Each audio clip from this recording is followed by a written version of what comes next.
sidaad u sheegtay aniga waxaa la yidhaahdaa magacayga cabdi xariir faarax warfaa baa la yidhaahdaa markaa suldaan waxaan ahay samaroona ka tirsan dowlad deegaanka Itoobiya gaar ahaan jamhuuriyadda federaalka Itoobiya gobolka Faafan degmada Awbare sidaa darteed waxaan ku dhashay deegaankan aan ku noolahay degmada Awbare meel ka mid oo Jaarro la yiraahdo magaalo Jaarro la yiraahdo imika galbeedka naga xigta halkaas aan ku dhashay waxaan deganahay magaalo kale oo Darwanaaje la yiraahdo toddoba caruurihii iyo hooyadood baan leeyahay nin weligii aan Itoobiya ka tagin baan ahay ilaa dhargigii waan soo joogay dhargigii waxaan ahaan jiray xisbi saraawad waxa la yiraahdo oo dalka difaaca oo magaranaysa la dagaalama markii soo galeytiga ahaa ee Soomaaliya ka yimid baan ka mid ahaa sidii waxaan u joogaba dabadeed tir dhaba ayaan u guuray tir dhaba ayaan muddo joogay dawladda dhargiga ayaa igu xidhay waan ka baxay oo waxaan tagay hadii la ku rooyay tibaan dakhil magaalada yiraahdo dalka Djibouti jamhuuriyadda Djibouti ayaan taariikhda Itoobiya taariikhdan Awroba markay 1990 ahayd ilaa 1980 ayaan halkaa joogay dib baan haddana deegaanka ugu soo noqday tir dhaba soo degay dhulka waxa ka dhacay dagaal ehliyo hoos sokeeya ka dhacay oo qoomiyadii sidii baan kaga soo baxay tir dhaba waxaan soo wareegay jijiga ayaa kabaabteeda sidaa darteed waxaan deganahay Darwanaaje waxaan ahaa guddiga waalidiinta Darwanaaje oo dugsiga hoose dhexe magaalada Darwanaaje ayaan ahaa guddi BTA la yiraahdo ayaa jirta kuwaasaan galin ka soo shaqeeyay markii dambana waxaan noqday amakaari ka tirsan dawladda deegaanka Soomaalida sidaa darteed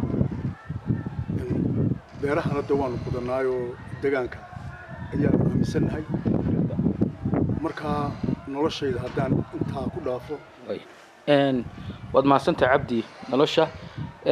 waxaad kalood iiga warantaa ayaan dhul xirgeel baan yaan maray waxaan arkay taalooyin dad ku qorqorayeen magacdoodii waxa laga yiri waa dad dargii ku laayay 87 qof bal dadka Itoobiyaanka ee dibadda ku nool bal arinta uga yar waran u yar taabo jijigaan joogay markay aanu Itoobiya 80 taariikhda Awroba niman jabhadaha Soomaaliya ka yimid baa ku jiri jiray marka sirdoonkii u shaqeynayay baa yiri xirgeel bay galaan oo nimankaas degan yihiin baa la yiri ciidan duulaanada oo guutada 82aad la yiraahdo jijiga ka soo baxday asase wax la yiraahdo saf balaaran ay soo qaadeen ka baabidan oo dhan xitaa la faciisanay weerar ka qaadeen xirgeel saasay u galeen wixii la sheegayay waxa la waayay ciidamada ahaa shacabkii ku noolaa dhulka ee deganaa ayaa loo ururay waad aragtoo laba meelood weeye meeshu meel waa dhinaca jeeda meel waa dhinacan kale ka sokaysa magaalada xirgeel isku maalin baa dadka inta lagu laayay meesha waxayna ahaayeen maati iyo caruur iyo odayo gaboobay iyo dumar uur leh iyo dhalinyaro kici weyday bay ahaa iyo wax kuwa caruur oo kici waayay wixii orodka badnaa uu orday laakiin wax jabhadaha markaa meesha lagu laayay oo loogu yimid sidii loo soo sheegay jabhad Soomaaliya ka timid daal joogta meesha la yiri totally ma jirin kolkay waayeena dhargiga waxa iskugu mid ahaa ka qoriga sita iyo ka shacabka iskugu mid sidii baa lagu laayay dadka maalintaas ka jira bal nooga yar waran run ahaantii horumarka deegaanka ka jiraay muddo badan buu soo jiitamay marka uu horeeyay markaan ka bilowno dawladda deegaanka Soomaalida aan helay goday baa caasimadeeda markii horeysa laga dhigo baarlamaankii ugu horeeyay tiridhaba ayaa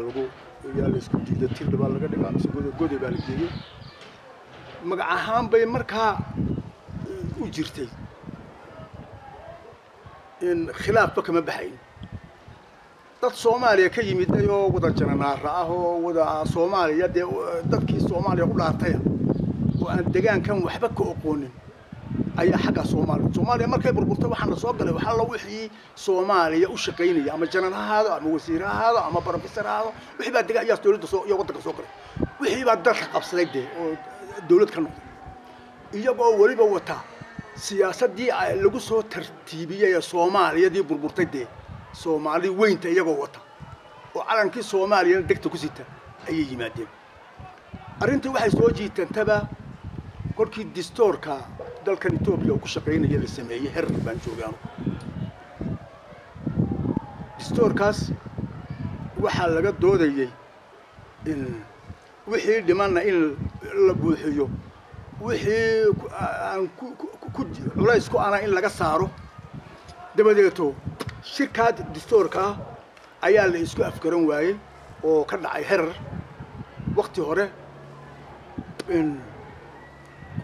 14 xisbi siyaasadeed baa dalka ka jiri jiray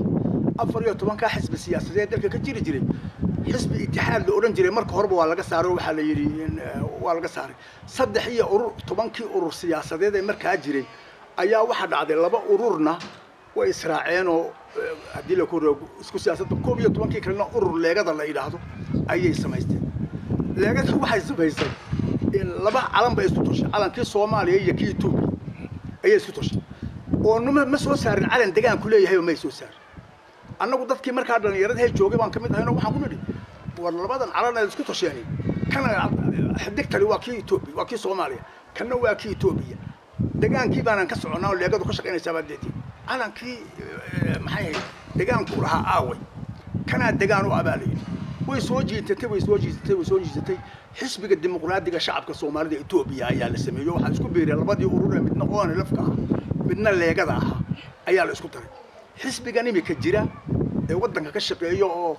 xisbiga dimuqraadiga shacabka Soomaalida Itoobiya la yiraahdo ayaa la sameeyay intii xisbigaasi dhashay waxyaalo badan oo dib u dhiciyay wuu jiray haddana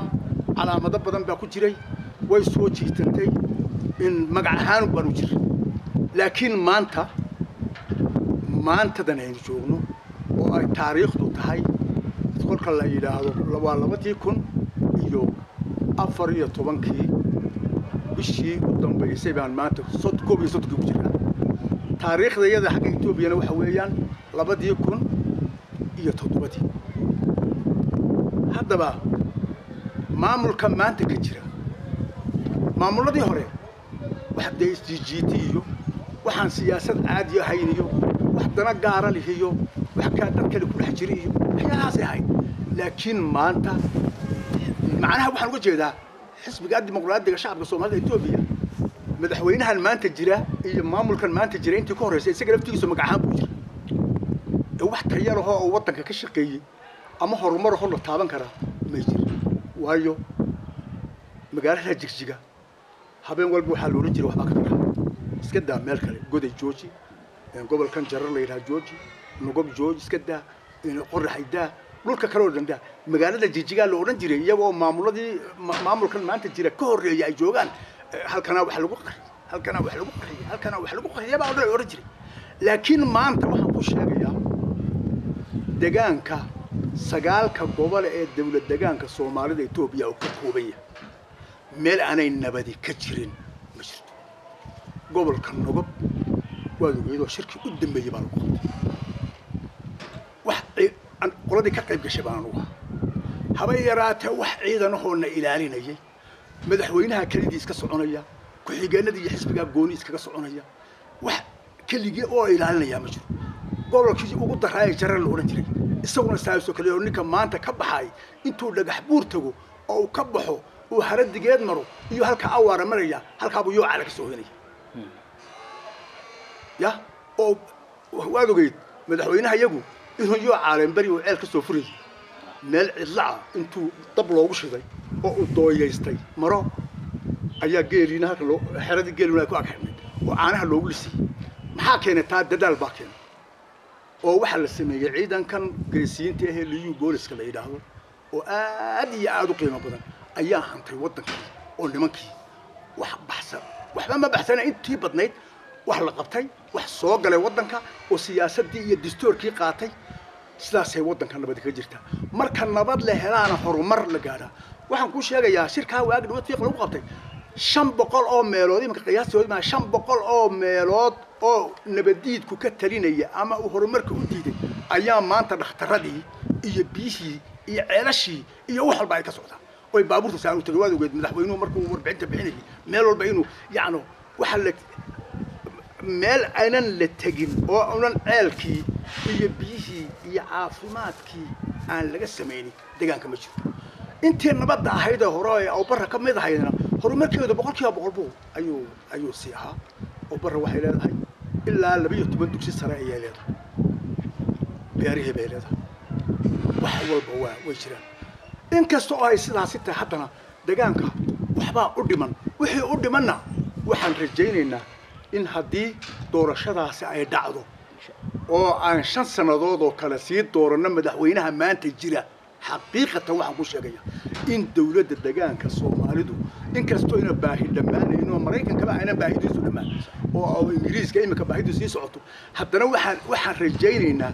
in inta badan wixii loo baahanaa ee bini aadmigu baahidu horta waxa badan hayde wax weeyaan yaano wixii bini aadmigu u baahnaa dhakhtarkii marka la helo nabadda marka la helo ayaa wax barashada dareema caafimaad la dareema biyo la tugaa oo wax walba jidadka la doona nabadii waa la dhameeyay wax alla wixii tanaasulaad ah ee bini aadmigu u baahnaa haday wada tahay haday biyo tahay haday caafimaad tahay haday dhulkii dumarku ku umulayeen tahay haday baabuurtii tanaasulaadkii tahay inuu dhammaan doono oo aan meel yar oo dhiman la arki doonin baan qabaa haddii 5 sanadood dambe aan dooranno oo kolkay doorashadan imika dhacdo in nabad noogu dhacdo insha Allah billahi karim waxaan waliba rajaynaynaa inay nabad noogu dhici doonto oo aan waliba ku celin doono madaxweynaha iyaga sharafta aan ku celin doono Cabdi Maxamed Umar inuu xilkaas yahayo yaan ku celin doonaa insha Allah Cabdi intaasi waa horumarkii deegaanka berigii madu joogtay درجيا للردي حزبية اسكو تجين للسميني سومالي دا انت جبهدود وقف قشي امسي احاين marka afar jabhadood bay ahaayeen oo horeyso afar jabhadood bay ahaayeen afar jabhadood horyaal baa loolan jiro baarlamaanka qaar ururadu way badnaayeen 14 bay gaareen 14 ka sidee waxay ahayd ilaa 10 magac ahaan bay u jireen oo waxa la siiyay oo liisankii caadiga ah baa la siiyay afarna wakiilay ku yeesheen dawladii u horeysay shigir magistiga leeyahay waa waqtigii kala guurka dawladii jirtay 5 sanadood ahayd ee uu presidentkeena malase oo markaa president buu ahaa madaxweynuhu ahaa in taamirad leeyna ra'iisul wasaaruhu waa waqtigii ku meel gaarkii waqtigii dambe ayuu ra'iisul wasaare noqday ya nin qaaliya ayaa wadanka yaga nin qaaliya oo kii macamista xidhnaa iyo kii gundataa xidhnaa iyo kii majasaafta sitay iyo kii haddii la ku rooyahay dhaqankii Itoobiya dhammaantood nin walba afkaaga ku shaqee nin walba afkaaga ku shaqee Itoobiya baan waxaan inaga dhaxeeya calanka weyn ee xiddigta bartanka lagu sameeyay ayaa inaga dhaxeeya deegaanada la sameeyay bay Soomaalidu laakiin su'aasha horad weydiis afar jabhadood ayaa loo aqoonsaday oo baarlamaanka markaa yar jiray afar jabhadood oo oran jiray Huriyaan midna waxa loo oran jiray qaybtan gudubsiga ka jirtay in wixii soo raaca in inkastoo ururadu aynan lahayn wax qabiila qaybta kale IGLF baa loo oran jiray oo Nuux Xuseen loo oran jiray teen Cabdilaahi in waxa baarlamaanka ku jiray Cabdilaahi ayaa baarlamaanka ku jiray jabhadan Huriyaan in IGLF tan waxa ku jiray maxay loo oran jiray Nuux Xuseen oo ana la waxa jirtay iyaduna oo ana la fiyo iyo WSLF oo Soomaali galbeed loo jiray afarta urur ayaa ku lahaa maxay ahayd in wakiilo inta kale ee Soomaalidina way badneed oo markii dambe iska daba yimaadeen laakiin magac ahaan bay u jireen oo liisan baa la siiyay iyagu wakiilo kuma lahayn sidaas ah jazakallah Abdi wax badan baad noo soo kordhisay wana ku mahadsantahay insha Allah bilaa kariim dawlad deegaanka dadkii ka soo jeeday ee Itoobiya ee dibadaha ku noolaa waraysigaaga qaayaha iyo qiimaha lana way arki doonaan insha Allah bila karim wixii fariinana ha di xasuusay in waxaan sheegayaa shacabka Itoobiya guud ahaan ee ku nool dibadda America iyo waqooyiga America iyo Yurub iyo meel kasto ay iga dhageysanayaan waxaan u lahaa dalkiina waa nabad wala idin sheegay meel kasta la idinku sheegay in nabad idinka kalidiin baabuurka qaadan kara oo intood ka baxdo fiiq baad maraysaa xamara tagaysaa lagahida tagaysaa email baad halka ka tagaysaa halkaas aad dil ma faraysaa beer canood soo maraysaa goday baad tagaysaa halkaas aad ilaa iyo ka tagaysaa Liibaan iyo Afreer waad soo noqonaysaa qorraxay baad soo maraysaa jarar baad halka ka imanaysaa doolaad imanaysaa faafan baad gabigeeda meesha doonto city baad adila ku reeyay meesha aad doonto sagaalka gobol adiga oon lagu cidi ku kaxayn ayaa tigirta marka dalkii aad ka yaacdeen idinkoo yar yar dadka baddiisu oo waxay u haystaan ahmaarkii barigii ka aymadiyo wadanka iyagoo qaxootiga carruurta xagga digteeda yaacday waxay u haystaan ahmaarkii barigii dargiga ahaa laga aymadiyay inuu wadanka joogo Soomaali kula dhashay baa wadanka jooga ciidamada Soomaaliya booliisku waa Soomaali ka ila guroo yahay ciidamada qalabka waxa oo dhan waa Soomaali xukuumaddu waa Soomaali deegaanada oo dhan waa isku mid Oromo iyada ismaamusha isku wada mid baan nahay deegaankiina weydin baahay dadkiina weydin baahay fikirka in kastuu madaxweynaha iyaga qaaligii shanta qaaradood ee caalamka meel walba maray shanta qaaradood ee caalamka meel kastoo adduunka ah meel walba uu geeyo fariintaydan fariimaha ka horeeyay fariimaha ka horeeyay iyaga oo wayna yimaadeen in badan oo xafiis waxa la furay oo ka furan maasha Allah xafiis qurbashooga ka furan oo warkaygu maanta ugu horeeyaan jeeda warkaygu maanta idinkuma horeeyo waa la idinka kiin horeeyo anigu waxaan ahay boqol hortii dabadii baan ahay yacni war tagay dabadii baan warmaya sidaa darteed waxaan sii xoojinayaa waxaan maadaama aan odayada salaadiinta ah ee degaankooda jecel aan ka mid ahay maamulkoodii iyo madaxweynahoodii iyo xisbigooda jecel aan ka mid ahay in aad qaadataan wixii la idin sheegayay inaad ku timaadaan oo qof kasta oo aad wadankaaga aragto oo horumar ka samayso oo maal gashi samayso gaar ahaan waxaan u sii farayaa qurba joogta ka maqan degmada adila guriga qurba joogta ka maqan degmada aw bare maalin kasta qurba joogaha kale way yimaadeen kuwa qabri bayax way yimaadeen kuwa jijiga way yimaadeen kuwa adila guriga faafan baa yimaada maalin kasta way yimaadeen laakiin deegaankan aw bare ay maamusho qurba joogta ka maqani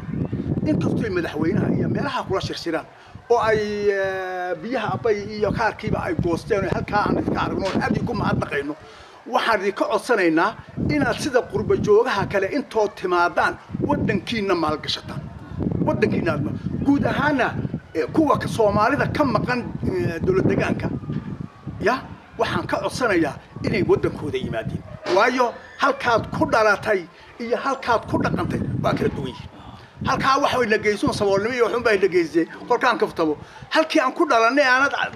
digjiga bartankeeda hada saa u seexato maanta idin ka kicin mayso laakiin halka waad u shaqo tagtuune ya halkii aad originalkayda ka soo jeeday inaad timaadaan oo aad maal gashataan oo wixii aad haysaan bad gashataan dawladuna maanta facility badan bay idin sameynaysaa xafiisyaal idin furay gacmo furan baan idin soo dhaweynaa shacab ahaan iyo maamul ahaan iyo odayaal ahaan iyo salaadiin ahaanba gacmo furan welcome baa dilaar dalkiina ku soo noqdo kaaliga maal gashadaan gaar ahaan waxaan leeyahay inamada ka maqan degmada aw bare anigu haddaan cabdi xariin waan leeyahay ad iyo aad baan leeyahay hay yimaadaan iyagoo boqol sida qurba joogta kale deegaanka kale u imanaysi hay yimaadaan dawladooda ha u yimaadaan ya kuwii gobolka city ka yimid goday bay tageen mashaariic baa laga goynayaa afar wabi baan leenahay toga kale waxa jira dil kori harwoonay banka oo dhan mashaariic laga sameyn karaya meel kasta oo deegaanka ah maadaama nabad aynu helnay oo hadii ilaahay ku rooyahay wadankeeni ilaahay iyo farsamo rag badan uu dhintay ay nabad maanta aan ku nahay kuwii aynay maal gashadaan la doonayna waa idinka haddaba dalkii nasiib wanaag idinka ah rag uu dhintay idinku kaale idinkoo nabada dhiigii ragga kaale ogeeda ka bartaan ilaahay intaas hadalkii ugu soo gabagabeynaya inta ay maqlaysa hadalkayga in garanaysana iyo codkayga iyo muuqayga garanaysana aad baan u salaamayaa adigana fatxiyo aad baan kuu salaamayaa waad mahadsantahay وجزاك الله